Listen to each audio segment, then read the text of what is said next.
Good afternoon, everyone, or good morning to those of you on the West Coast. This is Anna Hoover. I am the Deputy Director of the National Coordinating Center for Public Health Services and Systems Research, and I will be your moderator for today's presentation in our Research in Progress series. Today's presentation falls in our Cost, Quality, and Value of Public Health Services action area, so we're very excited today to learn more about leadership styles and to the extent to which leadership style may be associated with budget and program cuts. We have a terrific panel of presenters today. We'd like to thank Laura Cassidy for being here with us today. She'll be talking to you in just a moment, as well as Ann Christensen and Stacy Young, who will also be responding a little later in today's webinar to what Laura presents to us at the beginning of the session. This Research in Progress webinar series is an opportunity for investigators to share their findings as well as to receive feedback and valuable input on everything from methodological processes to dissemination. So we thank you all for being part of this opportunity for researchers and to engage in dialogue with each other, as well as researchers to engage in dialogue with potential end users of the knowledge that they are generating. I'd like to remind those of you on the line to please mute your phones. We do have a chat box in the bottom corner. As the presentation goes along, as questions occur to you, please feel free to write those questions in the chat box in the bottom right corner of your screen, and we will be sure to get to those as we move through the meeting. The agenda for today, obviously, we are starting with the welcome, and then we will turn things over to our presenter, Laura Cassidy, who will talk a bit about the study and findings, and then we will move on to commentary from Stacy Young and Ann Christensen, as mentioned earlier, and we will hit the questions and discussions at the end of the call. So please do remember, so that you don't lose your questions, go ahead and put them in the chat box as we move along. Our presenter today is Laura Cassidy. Laura is a tenured professor in the Institute for Health and Society, director of the Epidemiology Division, and director of the PhD in Public and Community Health program at the Medical College of Wisconsin. In addition to this Robert Wood Johnson Foundation grant, she is also the principal investigator of a National Institutes of Health NICHD R03 grant entitled The Impact of Pediatric Trauma Centers on the Outcome of Injured Children in Ohio. She has extensive experience working with state and local health departments, quality improvement projects, and statistical sampling. Laura has served on various local and national and international committees. Dr. Cassidy received her MS in Biostatistics and PhD in Epidemiology from the University of Pittsburgh Graduate School of Public Health, and she has more than 80 peer-reviewed publications. We're very pleased she was able to join us today, and with that, I'm going to hand the reins over to Dr. Cassidy. Thank you, Ann, and good morning from the Central Time Zone. I would like to thank the National Coordinating Center for Public Health Services and Systems Research to provide the opportunity to present some of our findings today. I'm going to give a little background and introduction on the project and how we came about our question and why it's important. And then I'm going to describe the leadership instrument we use to measure leadership styles with local health department executives. And then after that, I will provide some of the results on what we found with leadership styles and the associated characteristics of those local health departments. And then finally, combining the data to describe the leadership styles associated with various program and budget reductions. So in the 1980s, the Institute of Medicine recognized the need for high-quality leadership in the field of public health with its increasing complexity. And then in 1992, the Council on Linkages between Academia and Public Health Practice was established to promote collaboration to build a well-trained public health workforce. And from this, the core competencies for public health professionals were developed. These competencies were designed to promote successful collaboration to measure a person's ability to navigate the increasingly complicated challenges in public health practice. And NACHO has been a strong supporter of these core competencies within the public health system. and they've helped to increase the awareness of the core competencies. However, only about 47% of the local health departments reported using these competencies, and so this provides an opportunity for improvement and education.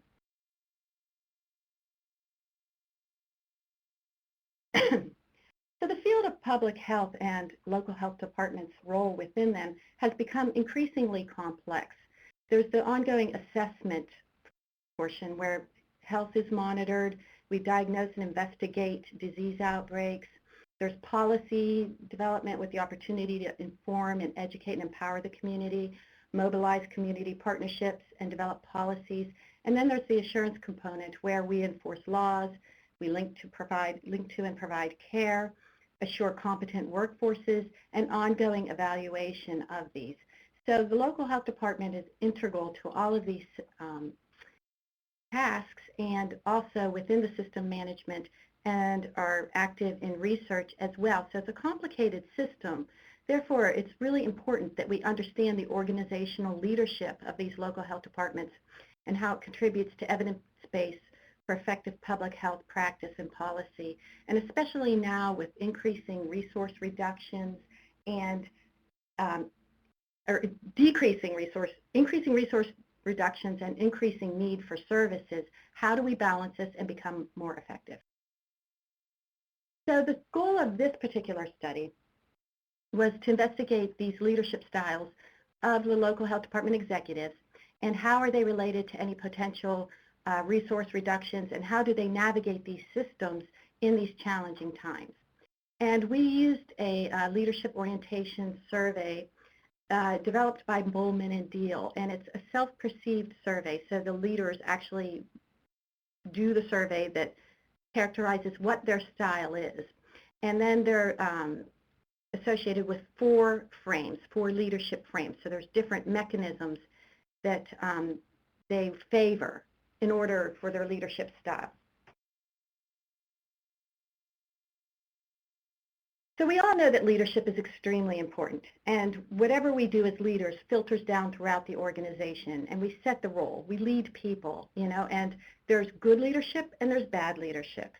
This tool assesses leadership style, and there's not one that is better than another. It just assesses the style, and different styles are more appropriate for different situations, different organizations, and different roles.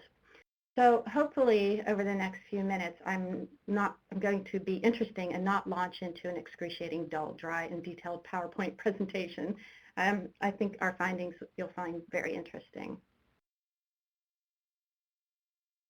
Our study was a cross-sectional study, and what we did was we partnered with NACCHO, and they provided a sampling frame of executives for all the local health departments.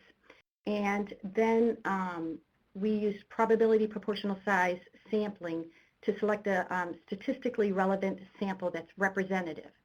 And the reason we did this is because the majority of local health departments serve smaller population sizes. And one of the things that's been shown in the literature is that the population size served is highly associated with their programs, reductions, budgets, and other outcomes. So what we did was we stratified by population size served using the definitions that NACCHO uses consistently so that we're consistent. And if we only did a random sample, the majority of the people selected for the survey would fall into these smaller population size categories because there's more smaller populations out there. In the large urban areas that serve large populations, there might be one local health department that has multiple branches and is very large. But when you get into the more rural areas, there's more smaller ones that serve the smaller populations. So by using this probability proportional to size sampling, we ensured that we would get a representative sample from each population size stratum, and that was very important. So that's what we did. We applied that. And then once we identified our sampling frame, we emailed this Bowman and Deal instrument to the local health department executives.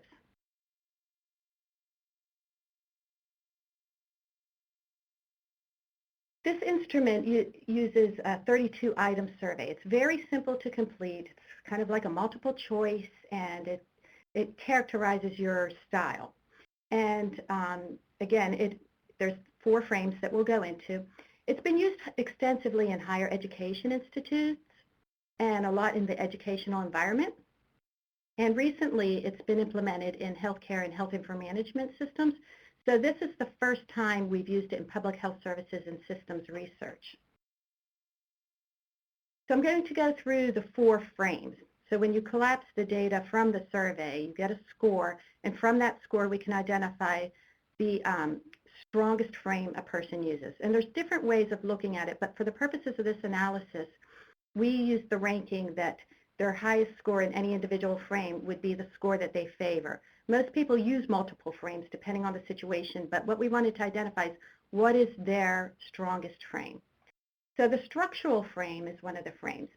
It emphasizes efficiency and effectiveness, and it makes a rational decision over the personal. They strive to achieve organizational goals and objectives through coordination and control. They value accountability and critical analyses, and specialization and division of labor are used to increase performance levels. The human resources frames, as you would expect, emphasizes the individual. They value camaraderie and harmony within the work environment. They strive to achieve organizational goals through meaningful and satisfying work. They recognize human needs and the importance of congruence between the individual and the organization. The political frame emphasizes competition. They value practicality and authenticity. They strive to achieve organizational goals through negotiation and compromise. They recognize the diversity of individuals and interests. They compete for scarce resources regardless of conflict, and power is an important resource for those who favor the political frame. The symbolic frame emphasizes meaning. They value the subjective. They strive to achieve organizational goals through interpretive rituals and ceremonies. They recognize that symbols give the individuals meaning. They provide direction toward achieving organizational purpose, recognize unity and strong culture and mission. So these are the 4 frames. Then, in addition to the Bowman and Deal orientation survey, we added some additional questions that were important for our analysis. They are years of experience, gender, prior positions, the years working in public health, education level, and if they had participated in any leadership training. And NACHO provides a Strive and Thrive leadership training, and then there's also other ones that they may have participated in, and we wanted to see what the effects of those leadership trainings could have been. So now I'm going to go through the results of the leadership survey and how they're associated with characteristics of these health departments. This is our sampling frame. This is how we stratified by population category. So less than 25,000 population size served, 25 to 49.9, all the way up to over 1 million. And the first column here is the number of local health departments that fall within that population size category. Now, when we come over here, our targeted sample size is a total of 448 surveys, and this is what our sample size analysis told us we required. But then we inflated for non-response, because with surveys you often get a non-response, and we wanted to ensure we hit our targeted sample size. So within each stratum, we oversampled. So this was the sample size of how many surveys went out, and this was our targeted response rate. So of the targeted response rate, this is the number of total responses by each category. So there were 85 in those who serve a population size less than 25,000, and we did get 19 surveys back from those who serve over 1 million, which is, of course, the smallest number of local health departments that serve those very large metropolitan areas. So as you can see, our response rates were quite good for the targeted sample. The lowest was in the smallest population size category, but that's where we had the most respondents anyway. So we felt pretty good about our response rates, that the data that we are analyzing and reporting are representative. The majority of the respondents had a graduate degree and were female. The majority also had over 15 years experience, and there were very few with less than 1 year. So we had a fairly experienced population. The Midwest had the highest response rate, but they also had a lot of people in the sample. And then in the Northeast, South, and West, it was pretty similar. Overall, the strongest leadership style reported was the human resources frame. That was followed by the structural and symbolic. Now, what multiple means here is we looked at what was their strongest style. What did they score highest on? So most people, again, like I said, do exhibit multiple frames, but we were looking here as what is their strongest frame. So there were some people where there was a tie between two frames or more that were their strongest, and there wasn't really one that outranked the other. So we included them as multiple where there was a tie. And then the political was the smallest proportion of respondents. When we stratified this by education, those who had a graduate degree, the highest proportion favored the structural frame. Of those without a graduate degree, the highest proportion favored the human resources frame. When we looked at years experience in public health, for those with more than 10 years experience, the human resources frame was the largest proportion reported. And for those with less than 10 years experience, the structural frame was the most percentage reported. The Survive and Thrive program, which is offered through NACCHO, when we stratified by whether or not they had participated in this program, of those who participated, almost 45% favored the structural frame. For those who have not participated, 40% favored the human resource frame. So the human resource frame and structural really dominated the results. And then we looked at other leadership training of any type.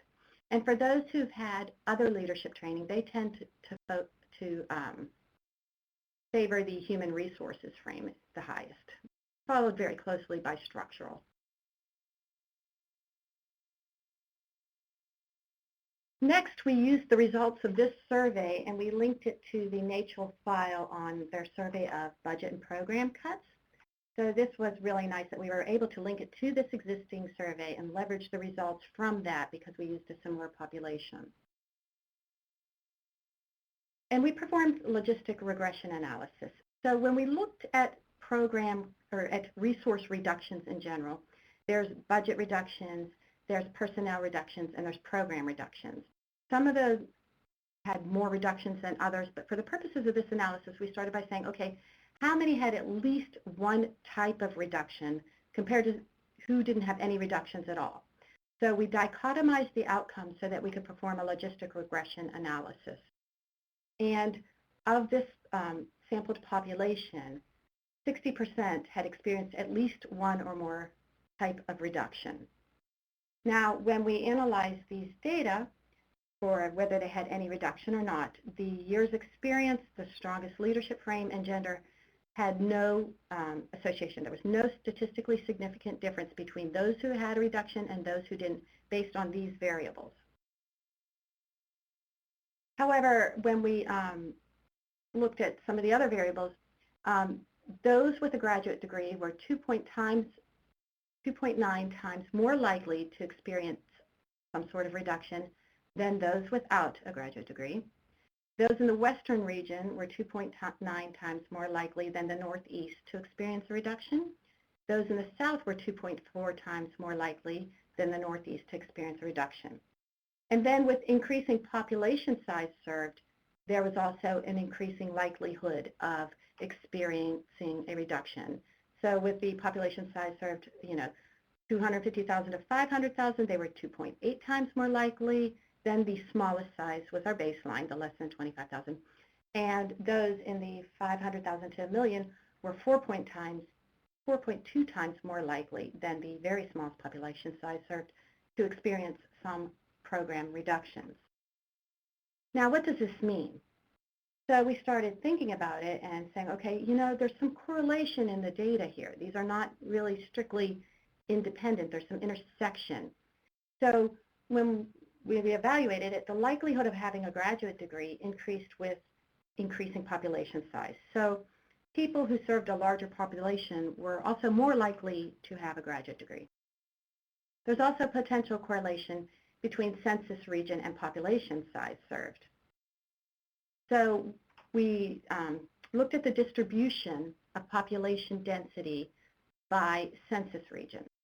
And what we found is that in the Midwest and Northeast, the x-axis going across the bottom, the x-axis increases with increasing population size. So the Midwest and Northeast, you can see the data are skewed towards smaller population sizes, and the South and the West are skewed towards larger population sizes. So when we use the Northeast as baseline and compared everything to it, you know, we don't know really that it's the region of the country that affected resource reductions as much as it was the size of the health department, which also makes sense because if you have a larger health department, you have more resources that are available to be cut than some of the very small ones that are operating on a shoestring anyway. So what are some of the interpretations? The smaller population size served local health departments favored the human resources frame. And the human resources frame emphasizes the individual by aligning organizational and human needs. They focus on the humanity of their workers, and they emphasize team camaraderie. And this makes sense when you think about, you know, a smaller health department in a region with a smaller population. This may be the style that's most effective. But it's also the type of people who are drawn to that type of job. In the literature, most of the educational administrators perceived the human resources frame as their primary frame. In the larger population size served, the executives serving the 250,000 to 1 million size population favored the structural frame. And, you know, the structural frame emphasizes efficiency and effectiveness. They strive to achieve organizational goals and objectives through coordination and control. They value accountability and critical analyses. And they also, the specialization and division of labor used to increase performance levels. And when you think about this, this really makes sense too, because if you have a larger population served, a larger health department, more diversity, more different services, you may not be as able to have that human resources touch. But can they benefit from that? Perhaps yes. But it does make sense. These results do seem to make sense when you think about the structure of the health. And finally, when we looked at the health departments that serve over 1 million people, that was, of course, the fewest, you know, that's the smallest number of health departments. And these results were not statistically significant, but they were interesting in that 44% of these 16 executives surveyed favored the symbolic frame. So once you went over to the extremely large local health departments, the frame choice seemed to change again. And these leaders value the subjective. They strive to achieve organization goals through values and beliefs. They go beyond the formal rules and policies and provide direction toward achieving organizational purpose. The use of this frame reflects a degree of abstract thinking, which may be necessary when working with larger, more diverse populations.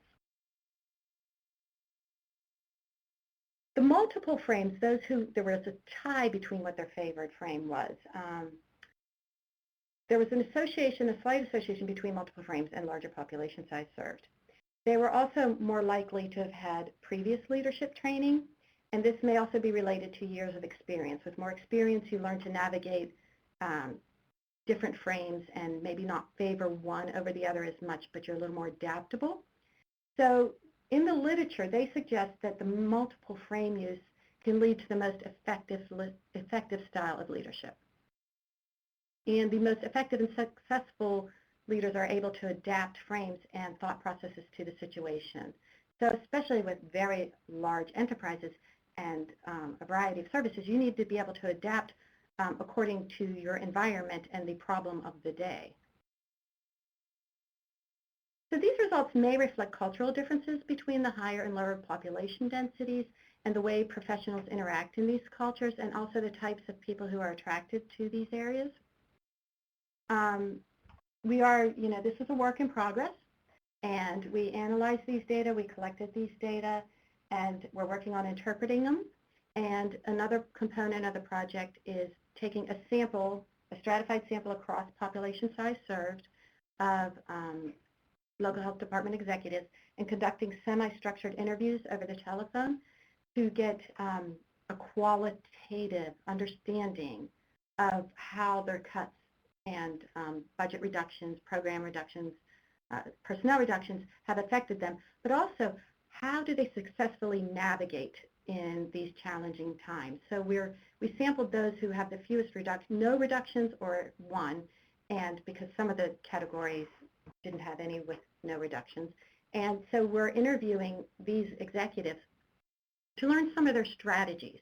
And when we learn their strategies, we can share them with the other sites. Some things are fixed and you can't control. But if there are lessons that we can learn from them and share, then we can all grow. And these data will be presented at an oral presentation at the American Public Health Association by Renee Hill.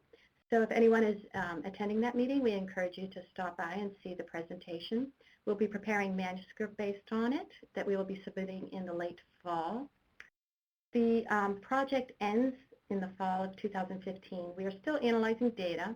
There's some other ways of looking at the leadership, especially with multiple frames without looking at the strongest, but we can weight the number of frames they use. We can also look at the individual programs. Are any of them associated with just budget cuts, with program cuts, with personnel cuts, and see if there's any associations there. We've created a project website that can be accessed, and on this project website, we're posting our abstracts, our publications when they become available. There are links to the Bowman and Deal tool if you want more information, and it describes how it's used. There's a copy of the tool. There's an interpretation. Now, when we asked the executives to participate in this survey, we also gave them information about our website so that when they did the survey, they could immediately get their score, and then they can go to the website and see what their leadership style is, what it means, look at the literature. So they received feedback for doing the survey, and I think this is one of the reasons that it was successful, is they didn't just do a survey that went into a black hole. They got feedback. And, you know, I have to say the people who participated in the survey were very engaged. We got a lot of phone calls, a lot of emails. They seemed excited about it. We were very pleased with the response that we got. These results were also presented at the Keeneland Conference this spring.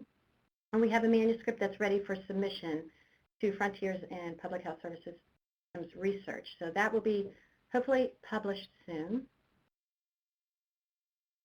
So some discussion items that we're still investigating and that I'll open the floor to are the literature does suggest multiple frame use is the best means for effectiveness. And we know there's a difference in the frames that are favored by the larger health departments and smaller health departments. Perhaps there's an opportunity to provide training in these other types of frames to them. We can also identify, you know, through this analysis that they're getting different types of leadership training, whether that's by choice or what they're offered, so we can target it a little more leadership training. We can share the results. Everybody can learn from it. And also another thing is with the Bowman and Deal tool, it's a tool that the leader can take to rate themselves, and it is their perception of their leadership style. So that's important to note. It can also be applied to staff. It can be used with colleagues or staff where they can assess their leader and their leadership style. And there's been some interesting studies where they compare the concordance between the results.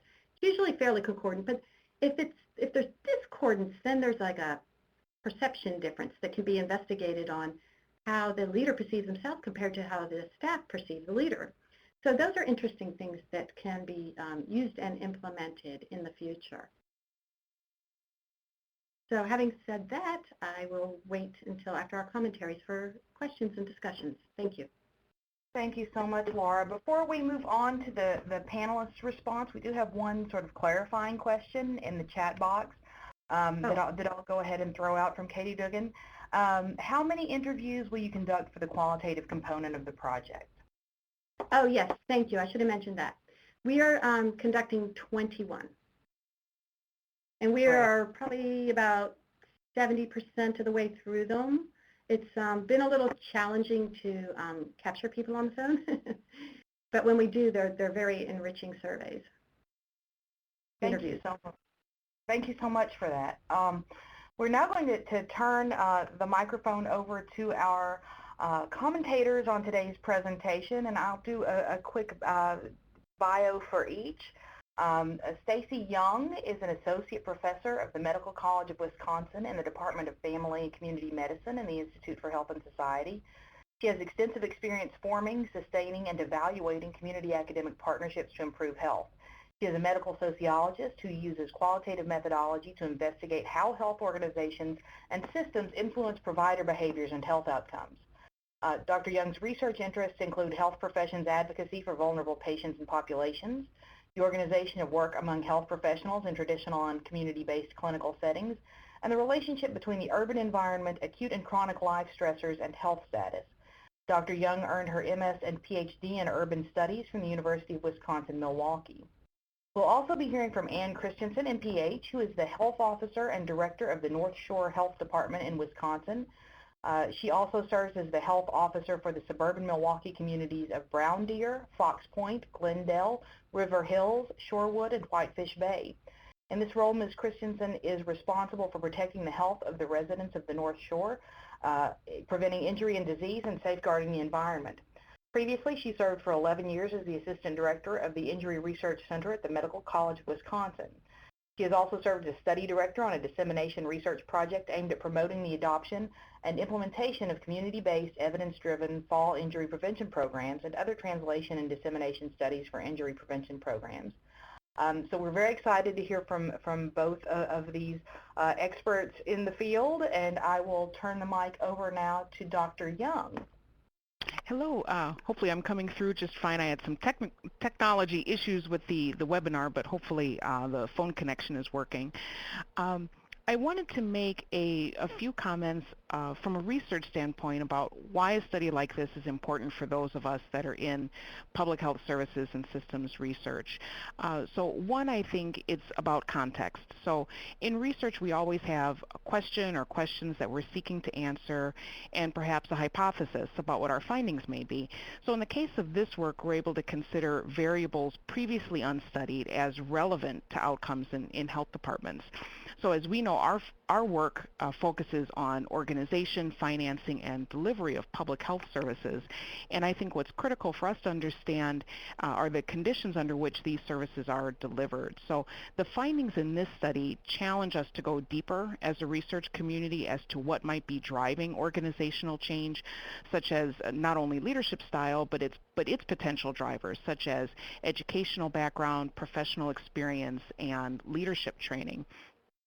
The other area that I think is important for us is the use of mixed methods research. So I believe that quality research can help to answer our questions, but also raise additional questions for further exploration.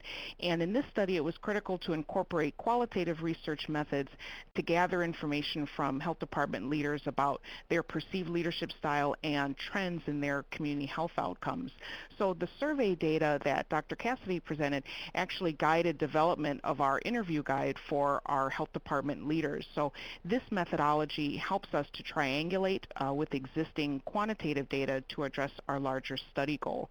So I would encourage us as researchers to think about existing data collection methods and consider whether additional methods can help address questions that you have.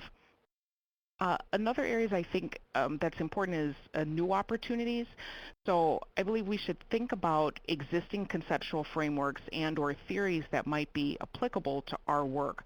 So as was noted in this study, it's the first to utilize the leadership orientation instrument by Bowman and Deal in public health research. So, what might be other instruments or frameworks or models used by our colleagues in communication, social science, and education, or even healthcare administration that could be applied to our questions of interest in the public health community. So our work may not necessarily require us to develop new instruments, new frameworks, or new theories. And this is why collaborative research is so important. So if you're working with other individuals from different disciplines and using different lenses and perspectives in your work, that can actually strengthen, I think, the studies and perhaps the the next steps in your research. So I'm a sociologist, so I tend to draw from social science theories and frameworks when examining public health issues, and that's proven to be, I think, quite useful. And the last comment I wanted to make was the importance of future directions. So some of you on the call might be familiar with the recently released document by James Hester and colleagues entitled New Directions in Public Health Services and Systems Research. We discussed this pretty extensively at the interest group meeting after the Academy Health conference. And at the end of the document, he raises a number of research questions for our community that I think will be pivotal moving forward. And one of them he raises is, what organizational, fiscal, political, and other characteristics lead a public health system to undertake a process to reorganize and transform public health structures and practices. So I think a study like this that's conducted with local health department leaders is actually the type of research that can inform key trends. So I would actually direct I would direct our colleagues to that particular document, because I think work like this that's being done with local health department leaders is the type of research that is being asked for in a document such as this moving forward for public health research. Those are the comments I had, I think, from a research perspective. Thank you, Dr. Young. Now to Ms. Christensen.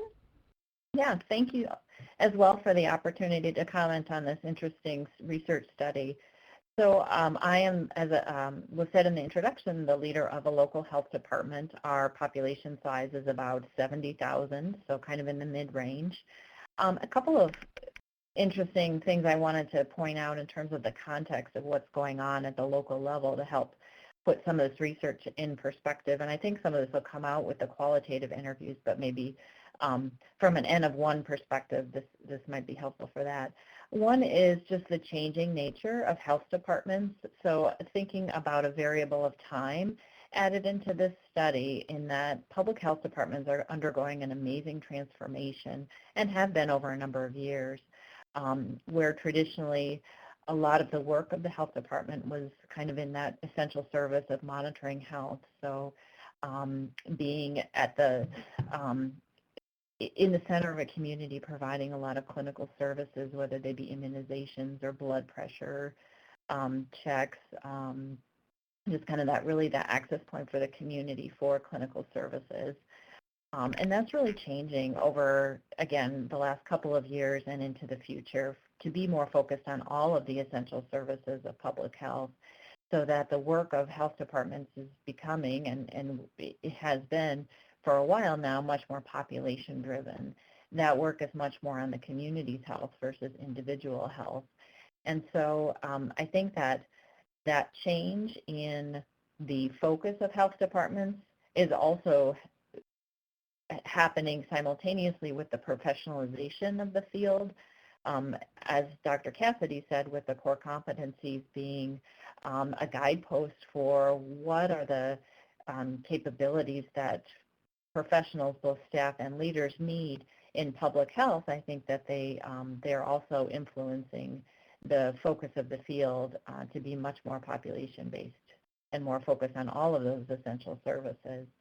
So, as we see with the professionalization of the field, we're seeing changes in leadership as well as a result of that. More leaders are required to have masters in public health, if not further graduate degrees or other master's degrees. So it's becoming a requirement for leadership positions.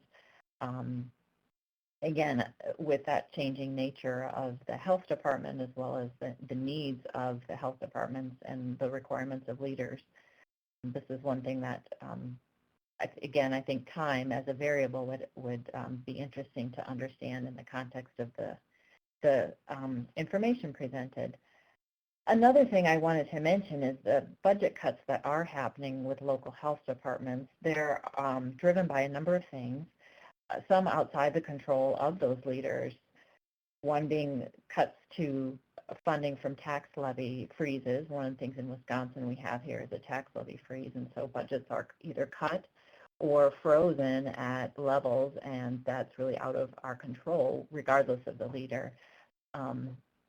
The other change in budget cuts is grant funding, whether it's federal pass-through funds or grant funds that local health departments are eligible and able to apply for. It's become a much more difficult environment to receive grants for that budget. So kind of digging deeper into where some of those cuts are coming from, I think would be interesting in terms of leadership. Those are the 2 points I wanted to make, again, in terms of the professionalization of the field, the changing nature of health departments, and then just the variety of budget cuts that local health departments are being subjected to. I think that in some ways, the variable of time shows us that, we see greater professionalization of the field as we move forward, but then we're also simultaneously seeing further budget cuts happening simultaneously. So if you look at a diagram or a trend line, you might see an X in the middle where the field and people are becoming more professional, but then you see the budget cuts decreasing the funding for local health departments.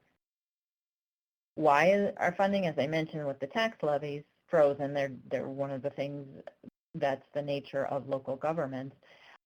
But back to kind of the changing nature of the field, I think one of the things that local health departments struggle with and need to continuously do is, as they move beyond just providing those visible services for people, to make good marketing ploys, if you will, or marketing programs to really demonstrate the value of health departments so the local governments can really appreciate the invisible work that's going on that affects the population.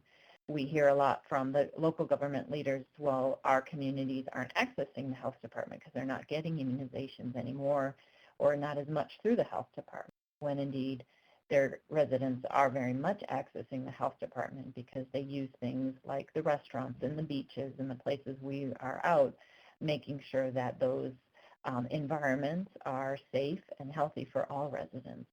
So again, marketing is an important challenge for us as we get the word out about all the things that we are doing, so that when it is time for budget cuts, there's not the assumption that the health department is irrelevant in a community, but indeed very relevant and important for providing services to affect the health of the population.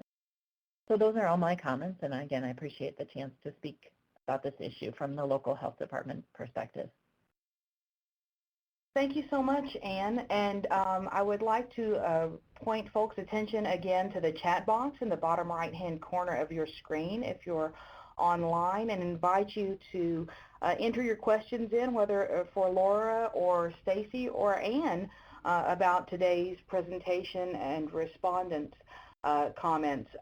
While we wait for folks to have an opportunity to do that, I'd like to address Laura first and say that I was really excited to hear about the survey feedback provided to the practitioners who engaged in the work, and that they found value in that. That's been our experience as well, that providing some feedback, tailored feedback to their experience really is helpful, not only for informing their own decision making, but also for generating enthusiasm about the work.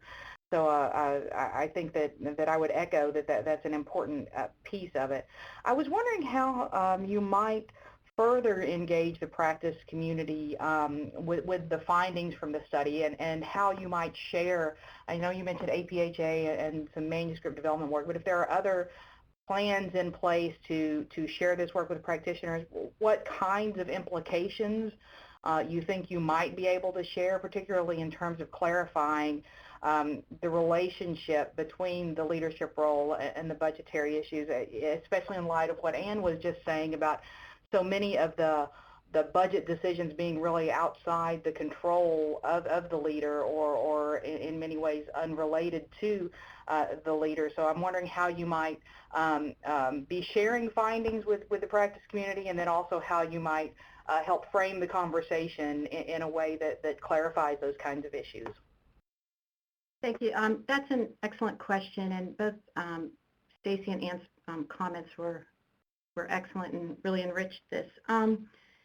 So one of our plans is to we've been working closely with NACCHO all along, and when we designed the study, And as we've been going along, we've been identifying opportunities to share the information through them because they have strong relationships with all these health departments, and they have their surveys and their reports, and they also have leadership training. So one approach is going to be to work with them to disseminate some of the information. I want to make sure we have our qualitative component survey done and all of our analyses done, so I'm not presenting preliminary data to them after they took the time to do the surveys and to participate in the interviews. We designed the study to do the phone interviews with 21 of the executives who did not experience cuts to find out their perspective on how to navigate this. But again, as been mentioned, it's not always in their control. You know, a lot of these budget cuts and program cuts are not in the control of the health department. So we are also going to interview some of the people with the worst cuts and find out what their situation was and what the results were for those, because as the studies progressed, we realized that would be fair, you know, to get both sides of the picture. And so, you know, as a researcher, I feel that it is so important to disseminate the results of the information to the stakeholders, to the people who participate in the research, to gain value because they contribute their time to it. So our main goal will be to work with NACHA to disseminate it, to publish manuscripts, to provide the information on our website, and perhaps you work with NACHA to do a mailing of the website with the results to disseminate the information, and then hopefully conduct further research to gather more information to help. And the other thing we did talk with NACHA about is when we review the results of our study, being able to help inform their leadership programs.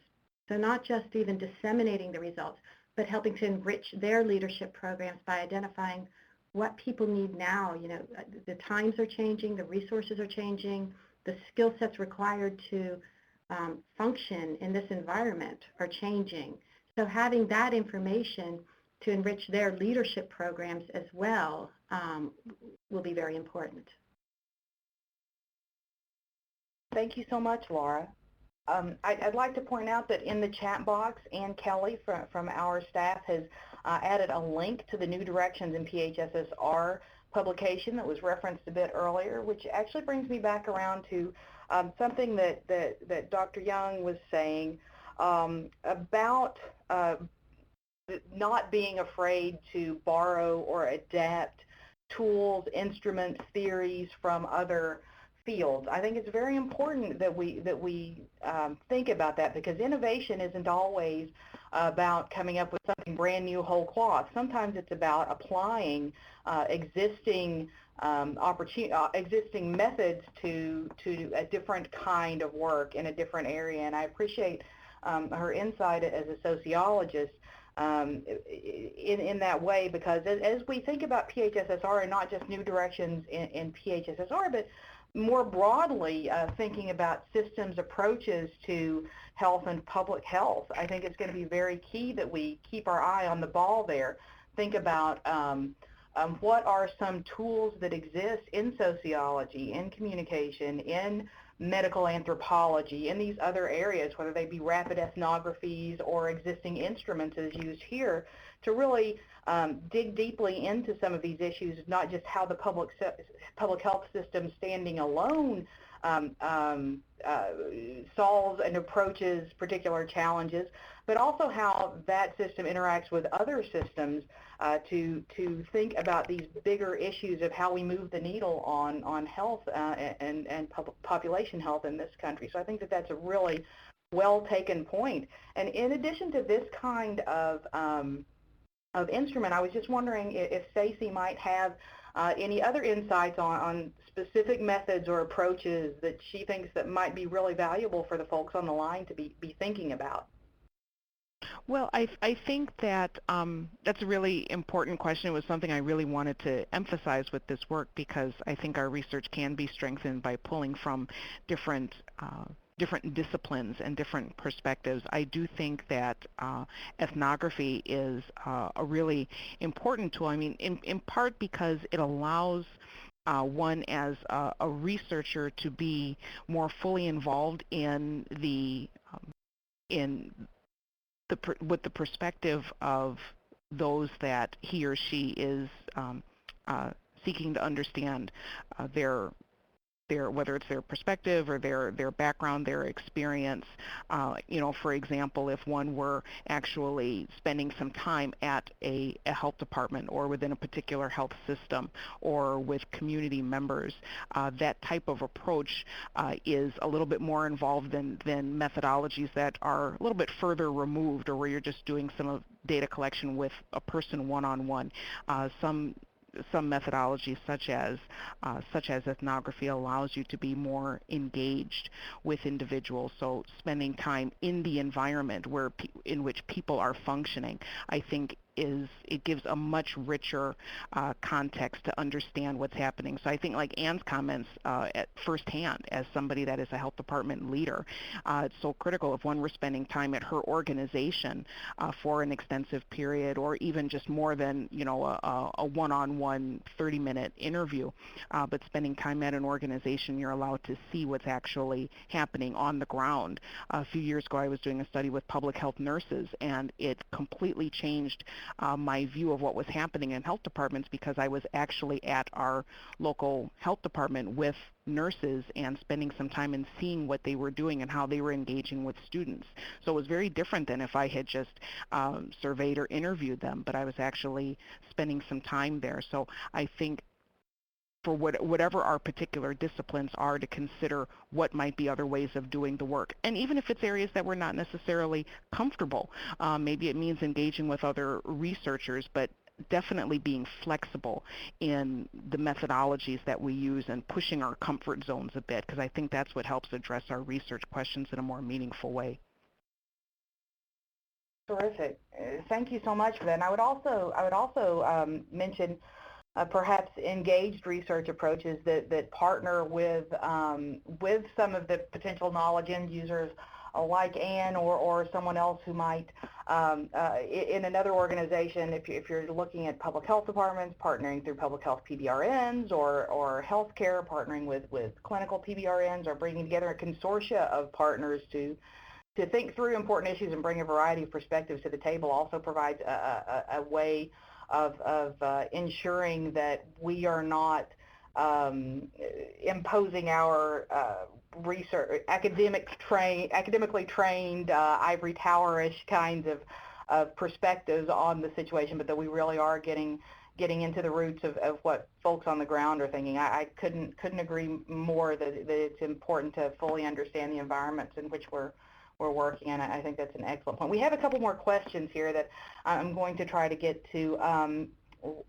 Ann Kelly has asked, what recommendations do you have for related research topics that other researchers might pursue? And I'm going to open that first to Laura, but then if Stacy or Ann have additional thoughts about related research topics that we really could delve into as a field here. Laura? Yes, thank you. I think, this study has just sort of scratched the surface. We've gathered some information to characterize the situation, the leadership styles, the reductions in programs, and then our qualitative interviews are providing us a view from the perspectives of the executives of the environment that they're working in and will continue to work in. And back to Ann's statement, looking at the changes over time are important, and what has worked, what hasn't. I think we need to have a further evaluation of the challenges faced by the leaders. I think perhaps we could learn a lot by including the staff of the local health departments, public health nurses, people in the field, to identify what challenges they see, to look a little more closely at the different needs and services based on the types of areas and types of programs that are needed, and also identifying what type of training could help. And I really think that our results, when we find out, everybody's challenged. It's not like some people in this field have it easy and some don't. So finding out how people are dealing with that and being resilient and what tools we can apply, and then perhaps testing those tools formally with an interview quasi-experimental design. I think a community assessment would be important of the needs and knowledge of the available resources and how they're used. Supply community, what are the most important needs, how do we navigate that? So a model that includes like the not just the leaders, but the people they affect and the people who are really working in the field as well to get a more holistic picture.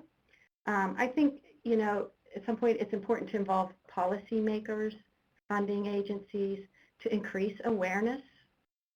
I guess I could go on for a while, but I'll stop and turn it over to Stacy and Ann.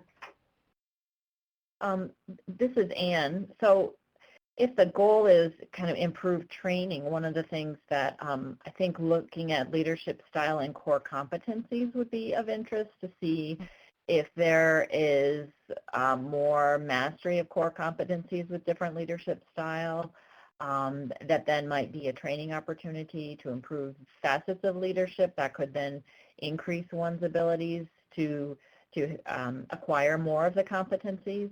The other thing to consider for a future direction is leadership style and public health accreditation or accreditation success, if that's an outcome to measure the standards of a health department by. Perhaps leadership could influence the ability of a health department to achieve that accreditation. Those would be two things to consider outside of sort of the budget and leadership style variables.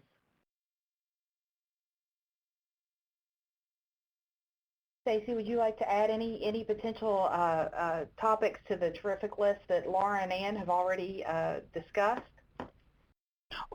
Actually, I think the ones that they raised are excellent directions for research. I don't know that there's any additional ones I would add. I mean, I would comment that, and this is also noted in the earlier paper that I referenced, that this rate of change in the public health system brings some, I think, some new challenges for our research because things are happening so quickly.